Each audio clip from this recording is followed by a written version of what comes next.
And that's And tell us, I got the recorder on that side, and tell us about health and awareness. well, Health and Awareness is a nonprofit organization that we reach out to the community where we're trying to gain trust and letting them know that kidney disease is preventable. And for individuals that has not even been doing any type of research or anything, they can't help but notice how dialysis centers is popping up all over the place. The drugstores, one corner, they may have two, sometimes even three on one corner. Wow. And of course, pharmaceuticals is actually a part of the big business that people are sharing in as far as chronic disease. I started Health and Awareness because I was affected by kidney disease. And of course, during my stay of waiting for a transplant, which was 9 years, and kidney disease is actually leading the way in terms of trying to get a transplant. There's over 4,000 people on the waiting list for transplant in the Hampton Roads area. And of the 4,000, 3,000 plus is actually for kidney. The other few is for heart, liver, and things of that nature. But Hampton Roads got some real serious problems when it comes down to kidney disease.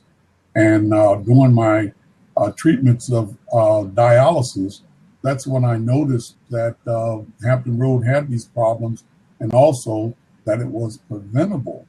And when I noticed that, I just realized that most of the people that suffer from kidney disease were like myself. They were unaware that it was something we can do to stop it. Plus, it's like that silent disease, as they call it. The things that happen, they're so suddenly, it's not like, it hits you all at one time. It's like getting up in the morning and all of a sudden you realize that you were 21 yesterday and now you're 60 today. Or you were within your fighting weight one day and you get on the scale and it goes, wait a minute, it's supposed to stop at some point.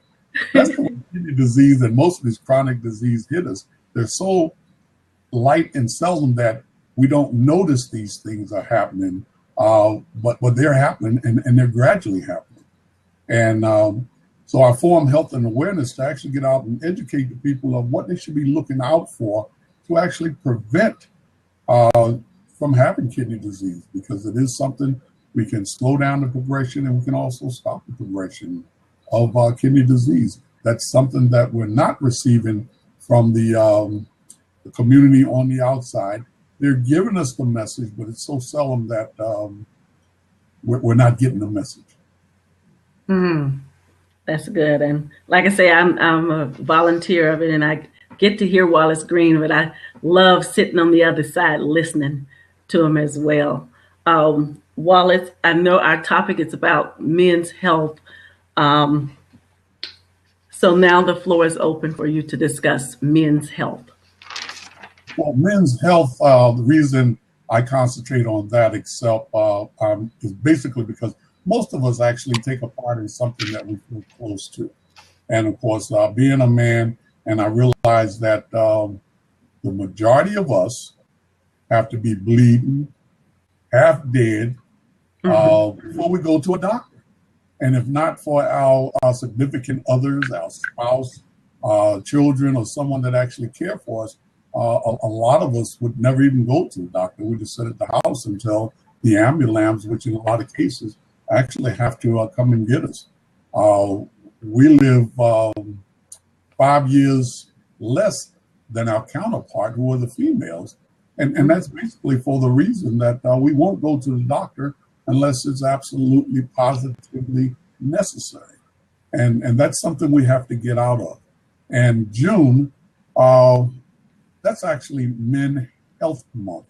And we try to encourage individuals to actually take the males, men, and the boys. Let's start getting them in the habit to let them know that the doctors and the medical providers are actually there to actually assist us in actually staying healthy.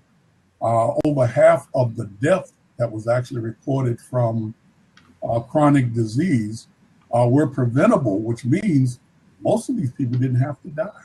Mm. And that's the sad part when we stop and we look at how many loved ones we lost to chronic disease, cancer, kidney disease, and of course the list goes on and on and on. Whereas if we caught it within the early stages, we could have done something about it, and many of us could still be here. Hmm. The question that I have, and this is, you mentioned about taking the young men as well to get that help. I know on the as the women's side of it, we take our young girls as early as like pap smears and different things like that. 18 years old. Do men, young men, do the same thing, or do they? When do they decide it's time for you to start having your checkups? Well, you see very little of that, more now than you did, especially when I was growing up. I was raised during the era to whereas men don't cry type thing. So therefore, when you have an injury, you suck it up and you move on. You find that a lot within our military, especially amongst the Marines and the senior enlisted and the officers. If in fact they have injuries, they would rather go on to work and they have to be sent home before they would take a day off because they're hurting or they have a problem. And if in fact they're sent home, they should go to a doctor, but most of them go home. They don't really follow up on it. And these are cases just like I'm a two-time cancer overcomer because I continue to go to the doctor, follow up, even when they told me, the doctor told me at the first test that everything was fine because they didn't find anything, but because I knew my body. And of course, I just went and got me a second opinion. And that's when the cancer was located in my lower intestines. If I didn't pursue that and continue to push the issue that I knew something was wrong, regardless of what others are saying, cancer would have actually made me another statistic. When it comes down to the men taking the boys to the doctor, I would still say if there's a mother or female in the household, it's still probably very, very low. That's probably something that the mother or the guardian is actually doing, taking them out for checkups and things of that nature. The bulk of a male's contact with any type of health provider is when they come down to when they're playing sports. Now the dad will jump up in a heartbeat if he's That is so true. Let's take him down to get that physical. But we fall short of the physical because I played sports. And of course, I had kidney disease at an early age. And when they're looking at, am I healthy enough to play sports, they're not checking things like chronic disease, to whereas I had kidney disease and you need to work on that because I could still play. Alonzo Mourning, a lot of our professional sports figures with kidney disease and things of that nature, look how many physicals that they're taking. And, you know, they're taking pretty in-depth physicals, but they're missing these things until they get to the latter stage, which means now you have renal failure. Of course, the purpose of Men's Health Week is to actually heighten the awareness and of preventable health problems and encourage early detection and treatment of disease amongst men and boys. And that's why this month of June is actually aimed to encourage men and boys to seek regular medical advice and change their preventable behavior that would actually improve and you would actually be able to do something about the health problems that you have at an early stage. And Wallace, the question here is, you kind of touched on it a little bit, but I'm just going to reiterate the question. And the question is, many of us are familiar with Father's Day in the month of June, but we are unaware of Men's Health Month. When did the celebration start? Well, the celebration for men start about, been close to 15 years now. 15. But it's amazing that you don't really see it anywhere. I sent out about 100 emails, and over 89% of them came back. When did this start? What are you supposed to do on Men's Health Day? Is there a color to be worn? Color, yes. And of course, I'm wearing the color. The color is blue. That they encourage individuals to wear their blue to encourage and promote Men's Health Month. But you don't see that, like the cancer, where they're wearing the pink. They go out with the kidney disease, which is orange. And of course, we wear the green for prevention of kidney disease. And of course, those things are promoted. But when it comes down to men's health, you just don't see the promotion of that. Why? I feel because most people start promoting things when they have a reason to do it. And I'm surprised that a lot of families didn't take a part of Men's Health Day, because when the fathers, the sons who are married and have a family actually suffer from any chronic disease, the family suffers a lot. When it comes down to financially and things of that nature, there's a lot of effect that triples down to the actual family. And when you take this time to look at it, a lot of it have to do with they just didn't go get their checkups. They didn't go out and get a thorough physical to find out what the basic problem is. And therefore, you see a lot of single parents from deceased men that died from chronic disease because they're not promoting this. And I think what I would like to see is not just the men get out, because in most of your health programs that I notice when I go out to do health fairs, the majority of them are women. The heartfelt people that really care about others. Not saying that men don't, but I just noticed that a lot of the women put forth the effort to show what needs to be done. And I think we need to get the entire family involved in the Men's Health Day in order to actually start this ball to roll. And that's why we encourage this Friday for everyone to wear some type of blue. If you're in an organization, on your job, your church, your school, spread that word. If you need some information, contact me. I'll be more than happy to send you some information. But this Friday is actually the Wear Blue Day. And if in fact Friday is not convenient, pick any day out of June to actually have individuals wear some blue. And they actually promote it. Women, to get their nails painted. If you don't want your whole hand to be blue, at least one nail be blue. and we got to get that message out there, because it's so important. Not to say that it's not important for deaf to be on females, but it's something that men's need help on. You know, men's just wait till the last minute to seek any type of medical advice, and in most cases, the last minute is too late. I know, okay, I hear some feedback. Do you hear feedback? Not too much. I can hear you pretty well. Okay. I notice us as women, we will go to the doctor with each other. We'll say, hey, you got your appointment. Is this your first time going to the doctor? We will rally up and we will go with our girlfriends, our sisters, our whomever, loved one, friends. What about the men? Do you get that same camaraderie of I'll go with you to your first appointment or anything like that? Very, very seldom. If you do, they would, in most cases, they are a very close friend, or they don't have a significant others. But that's something that men have to start changing, and if nothing else, at least to communicate about. Most men don't communicate until it's the last minute. I noticed with transplants.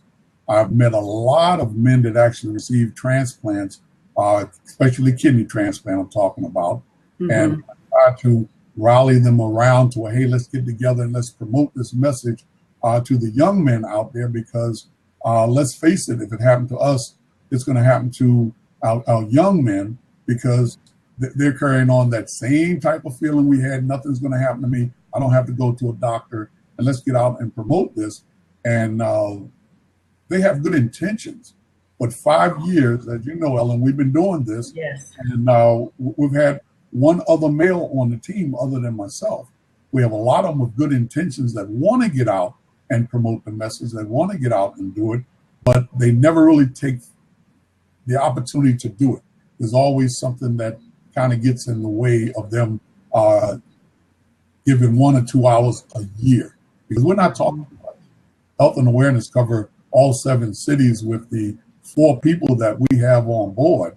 And just imagine if we had one person out of each city that would come forth, how much ground and how much opportunities we would have to reach the young men and spread the message about kidney disease, which is a preventable disease. And there's just not enough of us to go around. But Hampton Road went from number 11 on the death list because they couldn't transplant and they got tired of dialysis and they just gave up for whatever reason there was, couldn't afford the medication. There's a lot of reasons, but Hampton Roads, out of the entire U.S., we were number 11 in 2014. And in 2015, we went to number 9. And that's nothing but preventable information that we can actually get out. A lot of the males I talk to don't want to share with the doctor their family history because they feel that the doctors are going to find something and all of a sudden they're going to have them coming back for another reason, then another reason, another reason. I mean, it's like the kids say, duh, that's common sense. Yes. If your father had a disease or something like that, chances are you've got it or you should be tested for it. And if you're tested and you're screened and you catch it at an early stage, then you're not going to be a statistic, whereas you're going to die from the same thing one of your relatives died for. You're going to mean that you had it, but you're able to live with it. And most chronic disease, you can live with them, but you just have to catch it early to know what it is that I can do to live with this disease, to whereas I don't have to count myself out so soon because I have it. Another question before I get to one of these other questions here. Your own opinion, do you think it's pride that men, because I know like for us women, I'll just refer back to this for us, it's hard for us to go in there because we have to trade our clothes for paper clothes. We have to be exposed, and different things, how we do our examination. So does it have anything to do with the egotistic or male pride, the reason why they won't? Do any men care? Well, I definitely feel that it has a lot to do with pride, and especially the prostate exam. I don't know what it is, whether or not, there's one little finger. These guys will go out here and tackle the world, but when it comes down to getting the exam, they're afraid of it. I don't know if they feel that if I get that exam, I'm going to turn gay or whatever it is, but it's a fear factor that they need to go out and check it because prostate cancer is killing a lot of men. Yes. But do they go out and get the exam? Will they go out and get the exam? I think it's nothing but the pride. Because if they can tuck that pride away and go out and do what's right, they'll be able to take care of their families the way that the majority of them have that pride that was intended to be used. To stand up, as I got a flyer to go out, man up, take control of your life. And if you take control of your life, you can take control of your loved ones as well. Because when we get sick, broke down, go to hospital or die, then of course, those that we work so hard and we're concerned about, we got to be a provider for them, we're no longer to provide for them anymore. So we don't think the health issue out all the way. We just think it one day at a time. I got to go to work. I got to do this. I got to get this done and things of this nature. But of course, we're living much longer than we did years ago. And therefore, we got to take that preventative measure to make sure that it happened and we're in the condition that we're able to live as long and provide for our family and our loved ones. Now I know, like my dad, he passed of prostate cancer. It was 2008 when he passed, but he had cancer 5 years prior to us knowing it, but longer than that. And we're grown and everything. And so I just thank God that I mean, what I'm getting at is that it's hard to lose the breadwinner because my mom is hearing impaired. She took care of the family and stuff, and he was the sole breadwinner, the sole voice in the house because my mom is hearing impaired. And so God blessed us to where we were in our 50s, 40s, and well over an adult age when my dad passed. So that's where we were just kind of most of all, thank God that he didn't pass while we were young. That would have been very devastating to have a mom that is hearing impaired, hadn't been out there to work, hard to even try to convey anything in sign language, not knowing. I didn't know sign language as a young child, but when I got about 40, I learned sign language. My mom did like a like charade, or you know how you play charade and you just do homemade signs. And I wanted to be able to communicate more. But my whole point is, I just thank God that we didn't have to lose our father at a time such as that. And that would have been a great, strong barrier of not, having the father there who was the sole breadwinner of everything. And then he had family members, uncles, and all of the men passed of prostate cancer. So all of them did. They were older and, different things like that. So that is great insight, Wallace. Yeah. Then you sit back and you wonder how many of the young men in the family are getting the prostate cancer exam, the screening. Mm-hmm. They've got these statistics and results in their family. I know I look at my family on the side and say, okay, I had kidney disease, I have kidney disease, and ended up with renal failure because of my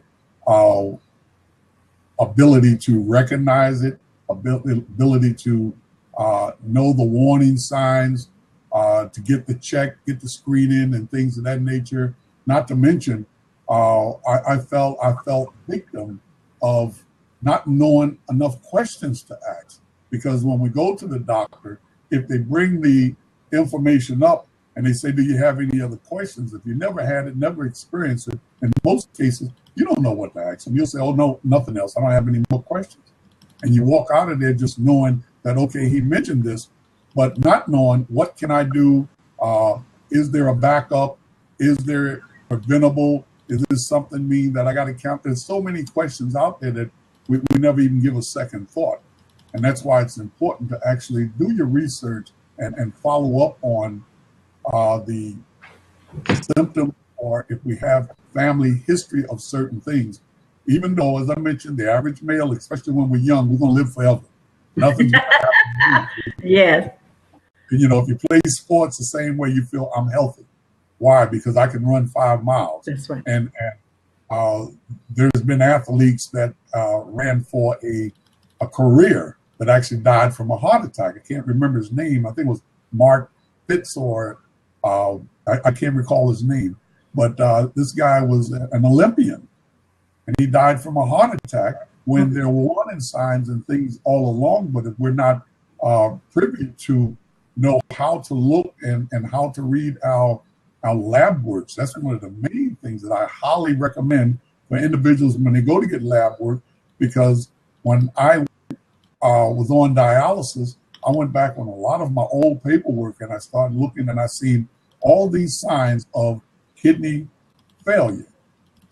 But because I didn't go to the doctor to talk to him about that, he never addressed it. And I didn't know how to read my lab work at that time. I didn't address it. So I highly encourage individuals, when they get lab work done, learn to read and understand what each one of them mean. And therefore, if your lab numbers are changing and they're going up and they shouldn't be, they're going down and they shouldn't be, then see a dietitian. That's the key person in my life that have, I feel, allowed me to continue to work on my faith, be with my family, my loved ones, and reach out to everyone. because the dietitian was the one that actually told me what I need to stop eating, what I need to eat more of. And of course, we all know exercise is very, very important. And we're not talking about a marathon. Just going in the grocery store and walking up and down both aisles a couple of times, that's exercise. You'd be surprised how much you actually get out of that. So that there's a lot of things. I challenge everyone to do a push-up a day, a sit-up a day. Wow. And of course, it's kind of funny now with my wife when I was doing it the first time, and she said, that one push-up, what is it going to do for you? And I had a plan for her. At the end of the year, I took out my list and I said, okay, Sandra, my wife, I said, I did 365 push-ups this year, 365 sit-ups this year. How many did you do? So when it comes down to a lot of things that we look at, just like eating, moderation is the key. So we can do things in moderation and still reap the benefits from them. And we don't have to stop doing everything that we're doing altogether.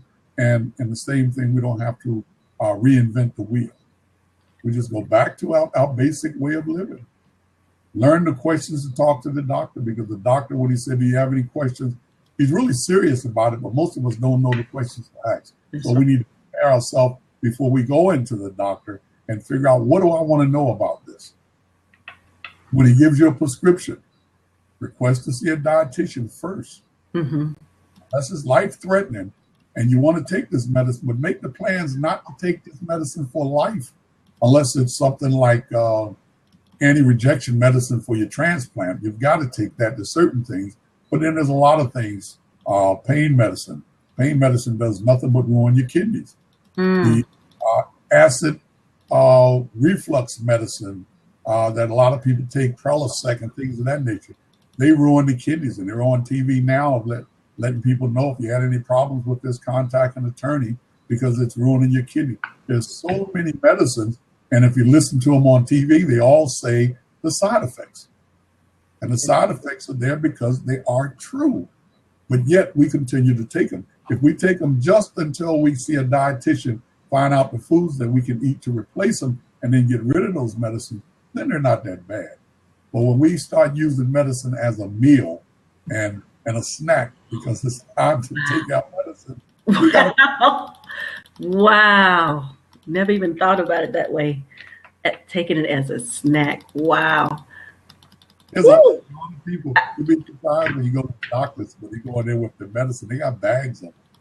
Wow. Because I know with me, they were doing my labs and stuff.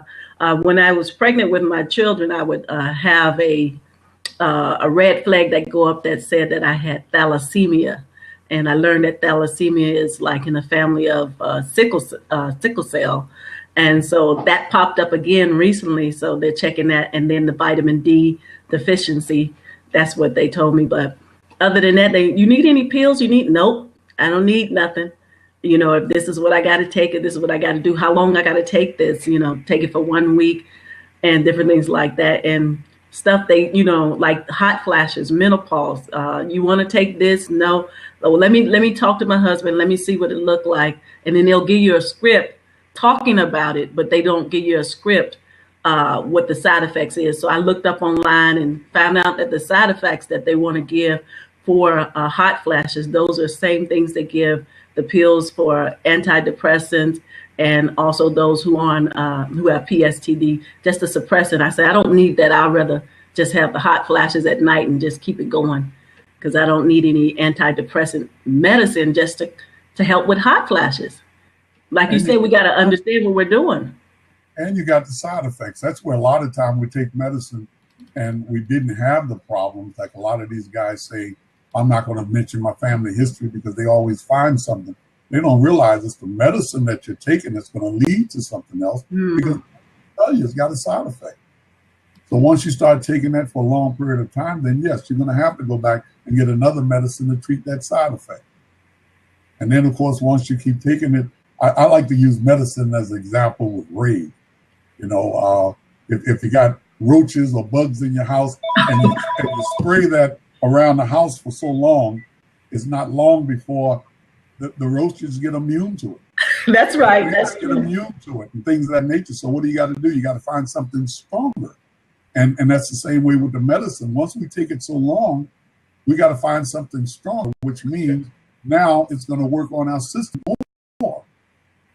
Because this is now, it's a lot stronger. We went from 1 pill to 2 pills, went from 1 time a day until 2 times, 3 times a day. Wow. And of course, it continues to increase only because we've just gotten immune to it.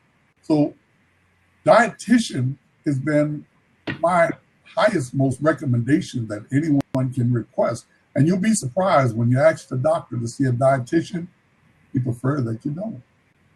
Wow.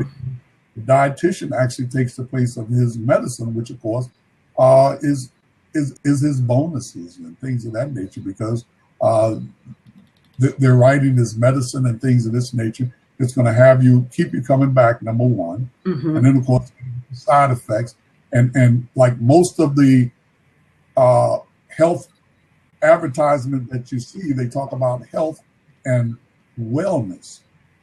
You don't see health and awareness or health and prevention. That's right. That's true. They can put a stop to all of these hospitals growing up as fast as they are, the need for going back and forth to the hospital, drugstores on every corner, Yeah. our kids with these chronic disease. When I was young, for someone to have diabetes or sugar, as we call it, they were pretty, well, you don't call it old now because then they were like 40, 50, and 40, 50 is not old now, Mm-hmm. but they were up in age. Whereas now we see our youth walking around on canes and crutches and on dialysis and cancer and high blood pressure, which of course is coming from the obesity and things of that nature. We as America, the strongest country in the world, is actually the weakest when it comes down to health. Wow. And there's no secret of what we can actually do to prevent it. And yet the individuals rather take the fast way out. And that's what America has gotten to where we want everything quick. And we don't want to see that dietitian because the dietitian is going to tell us we got to work on this. Yeah. You got to start eating right. You got to start doing a little exercise. You got to start doing a little things. But we would just want to throw it in our mouth and of course, just wish for something to happen overnight. Whereas the main thing we need is to change our behavior, have faith in God. And the moment we start having faith, we'll start finding all kind of little small things like individuals eating healthy. Are we really eating healthy? When we eat watermelons, that's all year long.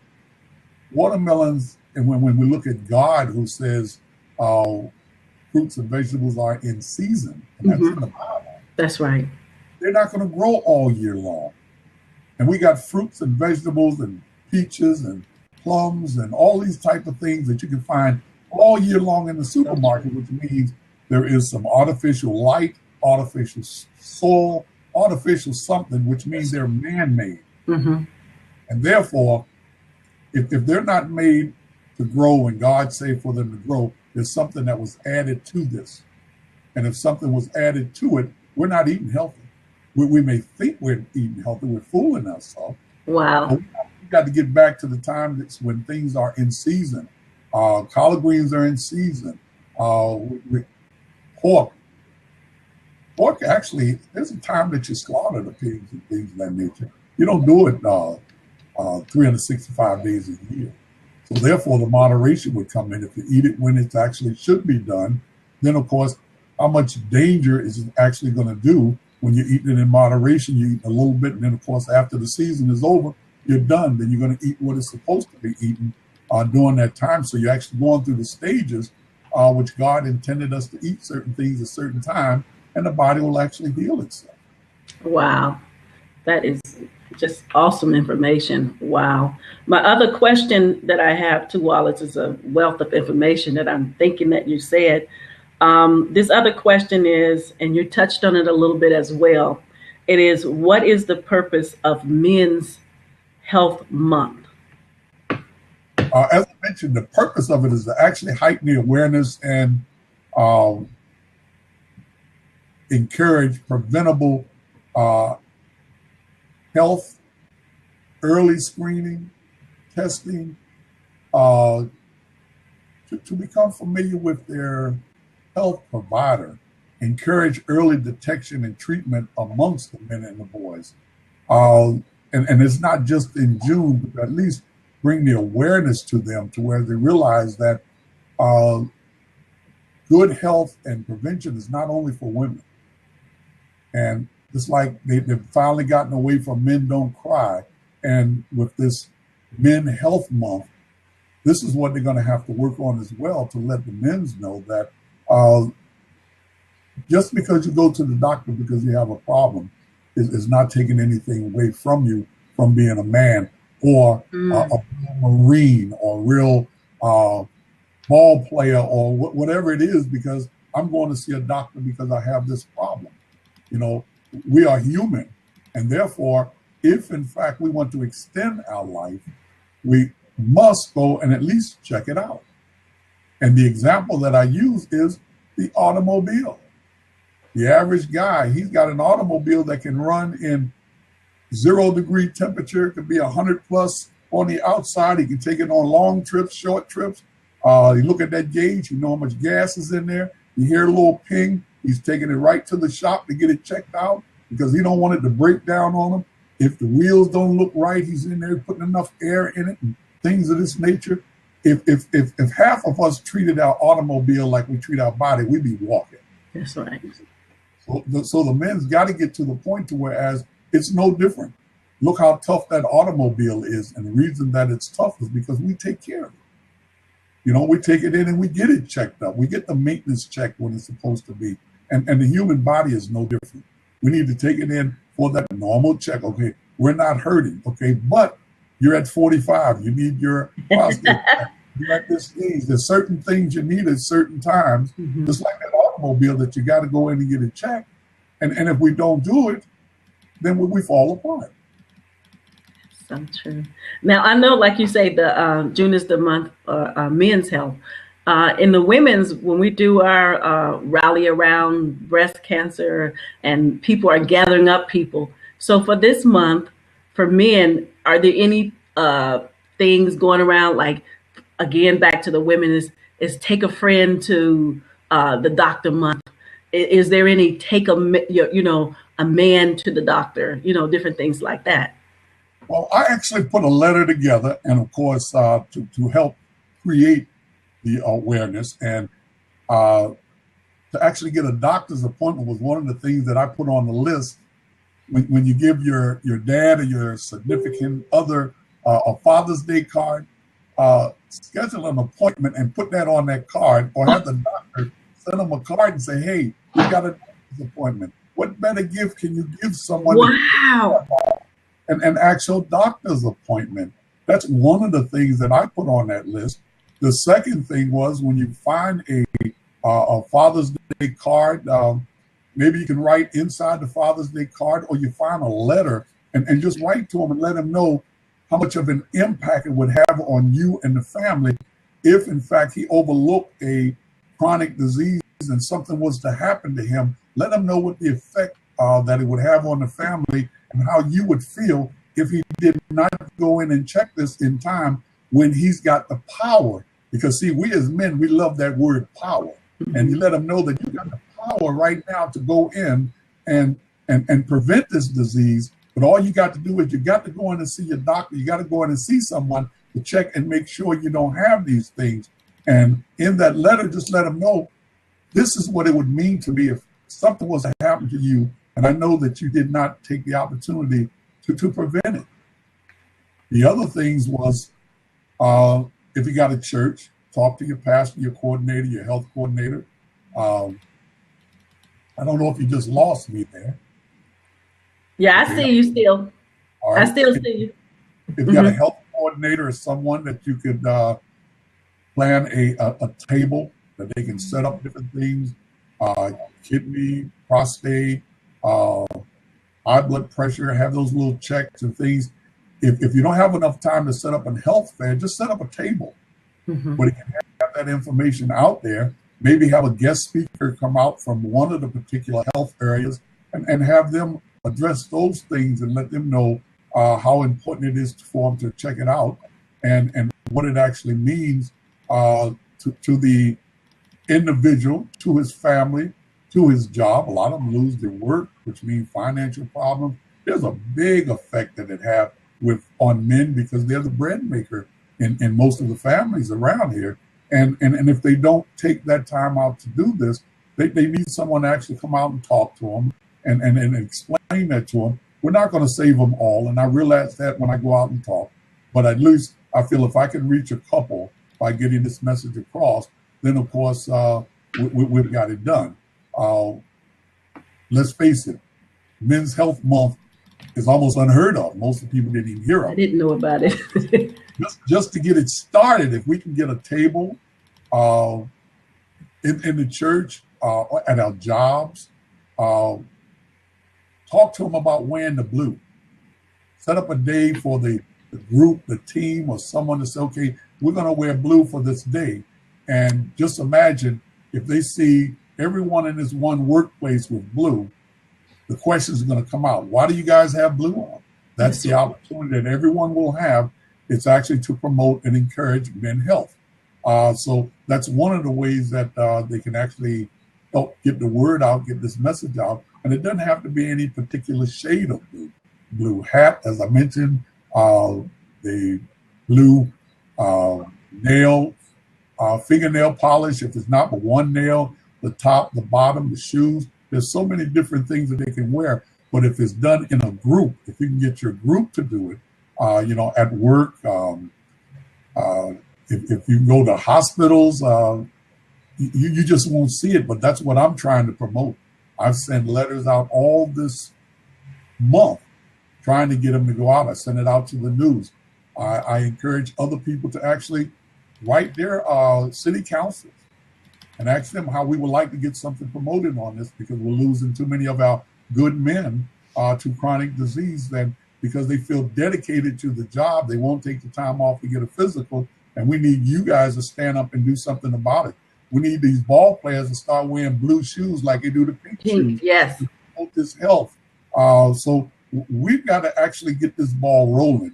And one of the reasons that I really appreciate you, Ellen, for having me out here today, and I wish we had more listeners to actually get things started. I appreciate Sonia being online here.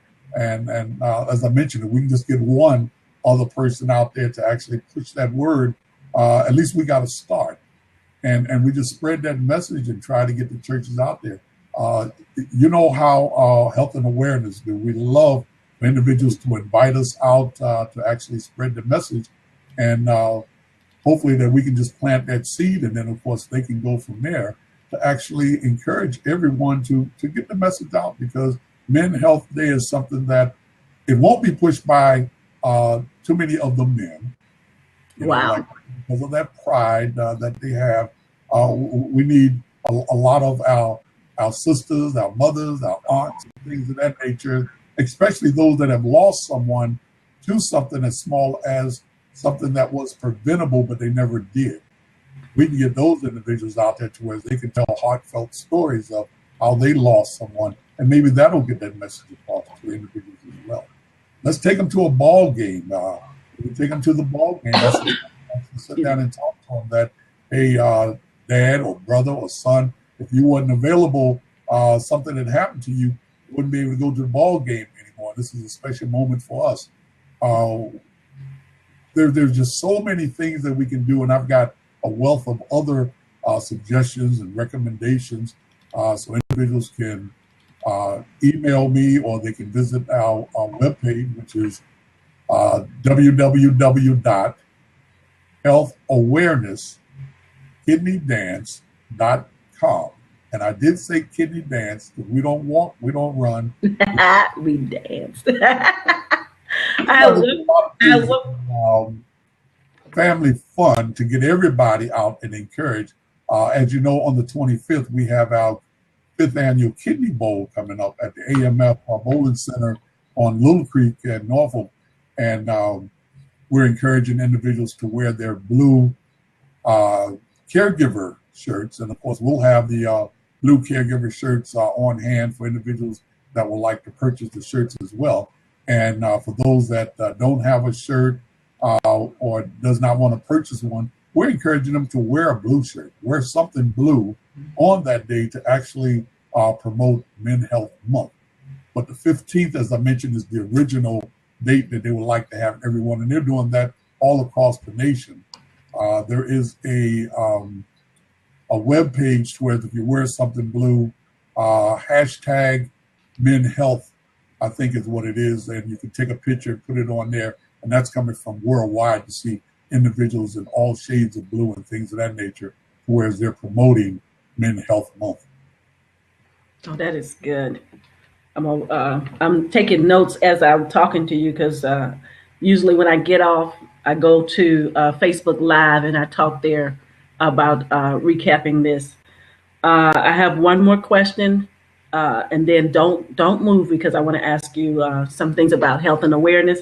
But my third question is, what can we do during the month of June to help promote men's health month and men's week? You pretty much said that just a moment ago about the nails and different things. So reiterate that, and then I want to talk to you about health and awareness and what we do each time in the year.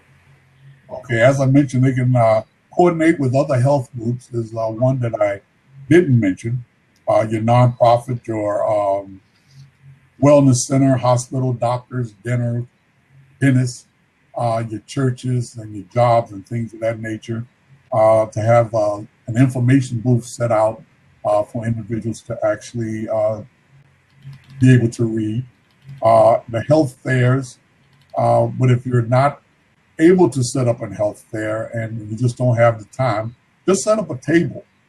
And with this table, if you've got it set up for a week or so, invite someone out from each one of the different areas of health and have them man that table, and then they can talk to the individuals as they come through and address certain issues and certain topics. Or if you have a certain day that you have your women's meeting or your men's meeting, and you want them to come out and it's already set up, you can have someone come out and speak on any one of the number of health issues that the majority of the men suffer from. And I think it's real easy because you can pick anything. Most men, as I mentioned before, they wait till the last minute. They've got to be bleeding, really hurting before they would actually go to the doctor. Unfortunately, when they go, in a lot of cases, and it's really sad, and I hate to see this, most of them, when they go, it's too late. So they got this long period of time to whereas they're working on these things at home, self-medicating themselves, self-treating themselves and things of this nature, and these chronic diseases actually getting out of hand. But if they go in a lot sooner, it could be prevented. Because kidney disease, as I mentioned, we can live with kidney disease with no problem, never going on dialysis, never having to need a transplant. All we got to do is learn the preventive behavior way of living. And then at that time, we can slow the progression, if not even stop it. And then that's the sad part about it. Cancer, twice I was able to identify it only because I caught it in an early stage. If in fact I had ignored it, who knows, I may not even be here today to spread this information. Wow. But it was because of the awareness that we have and the lack of fear to get a second opinion, or like the example that I use your body as an example of the automobile. When the automobile needs to be attended to, you don't hesitate. You don't put a Band-Aid on that leaky hose and say, well, it'll take us on our next field trip. That's right. Take it to the shop and you get that hose fixed. And that's what we got to start doing as men, as boys. We got to start realizing at the point that it's okay to have someone look at us and tell us what the problem is. Matter of fact, it's giving us more power to actually step up and see a dietitian and say, okay, these are the things that I must do. So you've got more control of your own life now. You're taking it back. You're not allowing the doctor and the health providers to live for you anymore. You're living for yourself, and they're just assistants. That's right. Wow. Wallace, this has been really great. But before you go, could you tell those that are looking on and those that I wanted, if you guys have any questions, go ahead and type in. I don't see any names. If you see anything on your side, Wallace, I don't see any one that typed in or anything, but I do see that there's a total of 5 people here online with us. That's 3 in the queue and 2 looking on. But Wallace, before you go, could you tell us you don't see anything, any names or anything? Well, Okay. I questions. Okay. Or no questions there. I don't see anything here. Before you leave, Wallace, could you tell them, and I know I'm a 5-time volunteer, the different things we do throughout the entire year? With health and awareness, as I mentioned, we try to plan and organize uh, family fun types of events with the main focus on educating and bringing awareness to individuals on prevention. Even though we concentrate on prevention of kidney disease, the information that we put out actually apply to any one of the major diseases that's actually we're plagued with. And the key is just getting screening, get an early screening, get an early check, and ensure that you don't have any problems. Not think I'm okay because I feel fine. Think that, uh, I got a strong stomach, so I can actually make it through this and things of that nature. Uh, you've got to actually go out and verify that this is the fact. I don't have these problems. And that's what our events try to do. One of the main ones that we start the year off with is caregivers. And of course, caregivers is normally done in March. And our caregivers program concentrate on individuals that have cared for individuals in many different areas. The actual month of caregiver is November, but we concentrate on ours in March because that's National Kidney Month.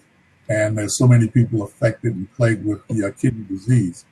Our next event is the one that we're coming up on very soon here, the 25th of June, which is a kidney bowl, the 5th annual kidney bowl. And of course, we'll also be showing awareness for Men's Health Month.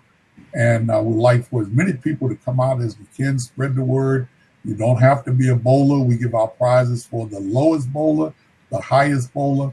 But most important, we do need donations because we do kidney screenings along with glucose and high blood pressure. And we need supplies and things to actually provide this service. And of course, we are offering this service to individuals with low income, underinsured, or individuals with no insurance that who ordinarily would end up on dialysis or have chronic disease because they don't have any way of going to the doctor until the problem is serious. So our prevention that we have with in June is something that we seriously need donations and support from individuals.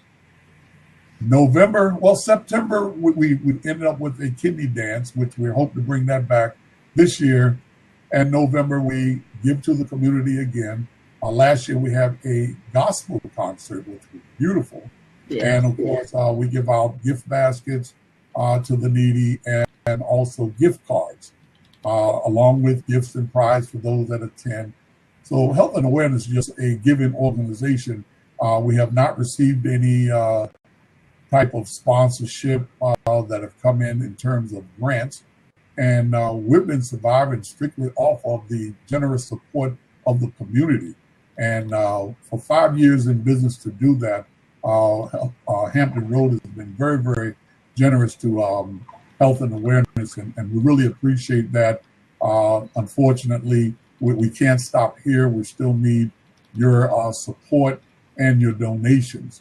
So we've got a lot of other big things that we want to do, but due to the lack of funds, we're not able to concentrate on them. We're available to talk at churches, schools, businesses.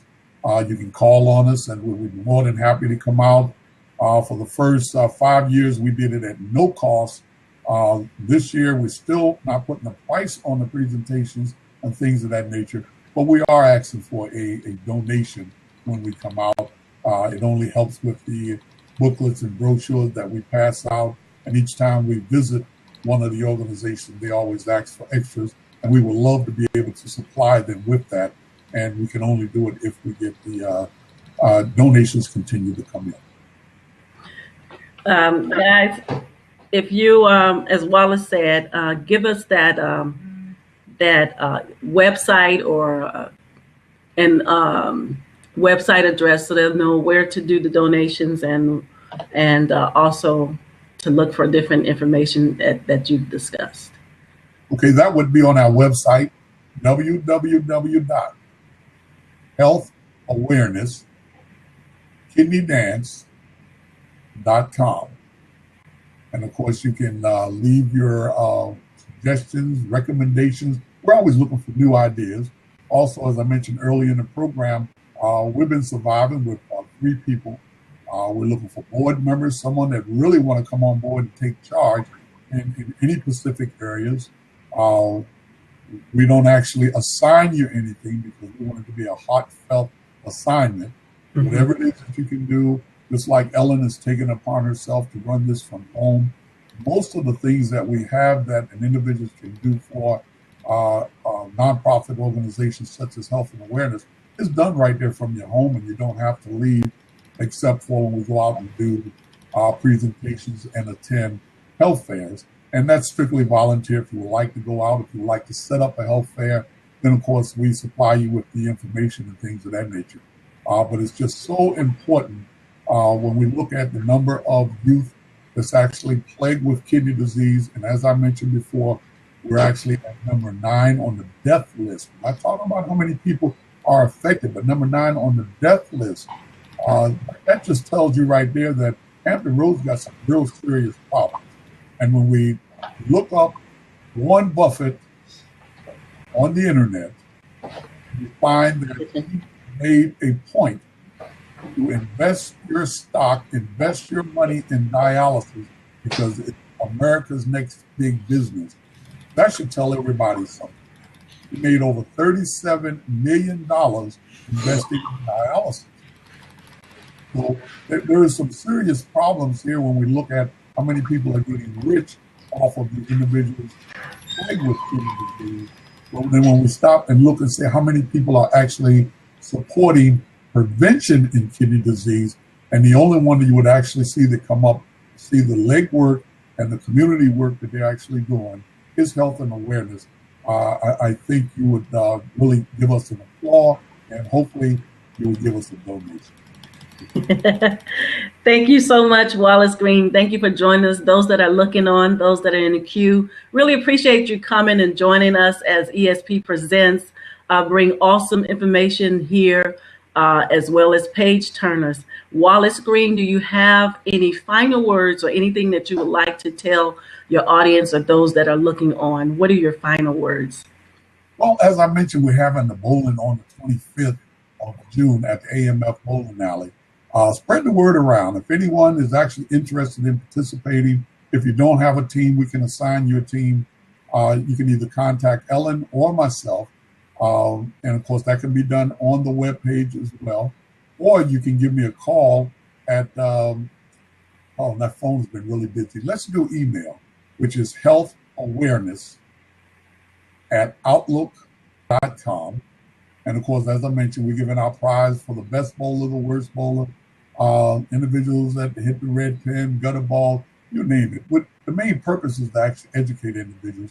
And if you're from Norfolk State or Hampton University, if you look right over my shoulder here, and let me see if I can bring my finger in there, right there, those 2 balls, one of them is autographed by Norfolk State's football team. The other is autographed by Hampton University football team, and that was from the 2015 Battle of the Bay game. We'll actually be raffling those 2 balls off. If you're the only one that attend those schools, then they would like to come out. They don't have to be present to actually win. They can email me as well, and we'll get the tickets to you, or I'll send you the information where you can purchase the tickets online. Those balls, as well as donations, is actually go to support the free kidney screening that we actually do to prevent kidney disease. And I don't know how I can actually put the emphasis on spreading the word for health and awareness, prevention of kidney disease, and also Men's Health Month of June. Thank you very much, and I look forward to hearing from you. I think we lost Ellen. So if we lost Ellen, I think I would sign out with the website again, www.healthawareness.kidneydance.com. I was trying to give her more time to come back. Maybe we lost her altogether. I'd like to thank everyone, including Ellen, for this opportunity, and I look forward to hearing from you again in the future. Bye for now.